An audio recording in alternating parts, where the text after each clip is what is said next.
My journey in the last 2 years has been anything but easy. It has taken me on an emotional roller coaster of a lifetime. One thing is for sure, I've learned that it is we, and we alone, that are truly responsible for creating our own happiness and living the life we've always wanted. When will you commit to finding what magic lies within you? I used to ask myself. One thing is for sure, my time starts now. Come join me on this adventure to learn the secrets of success by those who had the courage to dare to dream.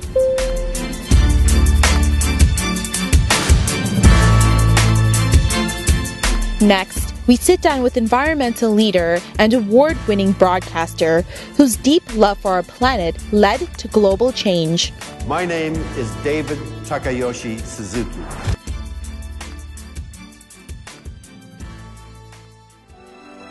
I was young, I was very ambitious. He was full of passion. I wanted to publish a paper that people would read and go, wow. Well, I never realized this was going to be such a big deal.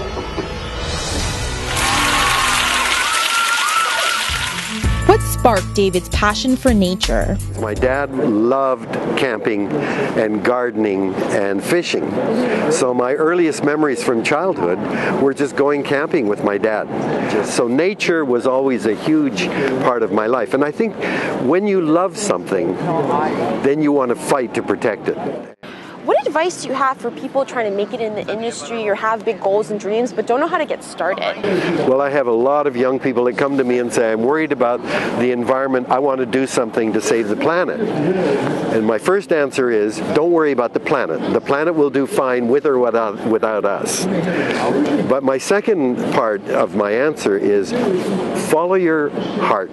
Follow your passion. What do you want? You see, environmentalism is not a specialty or an area or a discipline. Environmentalism is about seeing our place in the world, seeing that we are a part of a much bigger system, that we depend on the air, the water, and the soil. Once you see that, then we're going to need teachers and garage mechanics and plumbers and carpenters and doctors. Everybody has to see the world that way. And then we change whatever our passion is, we change it to be more sustainable. So to young people, I say, follow what you love, but understand that what you do fits within a bigger world. I prefer to call it Mother Earth, that cares for us and keeps us healthy. So we've got to care for Mother Earth as well. Coming up after the break, we talk to a man who went from just wanting to be a functioning member of society to inspiring millions to redefine possible. Hello, my name is Spencer West. So we came up with a campaign name called Redefine Possible. We wanted to use ourselves as a symbol, that if I could climb the largest mountain in Africa, even though I was told I would never walk or be a functioning member of society, what more can others do? They said I would never walk. That I wouldn't be a functioning member of society. That the odds would always be against me. But I refused to listen then, and I refuse to listen now.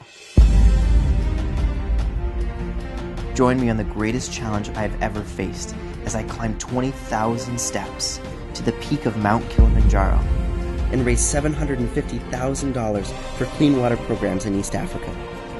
There is no can't or won't, only how to make the impossible possible.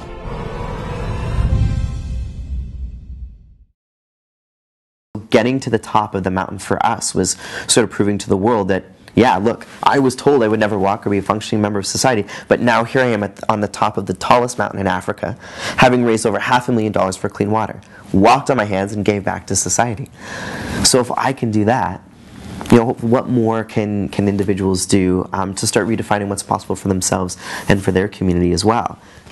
What advice do you have for our viewers that have big goals and dreams and they don't know where to get started? We all have the ability to make a difference in the world.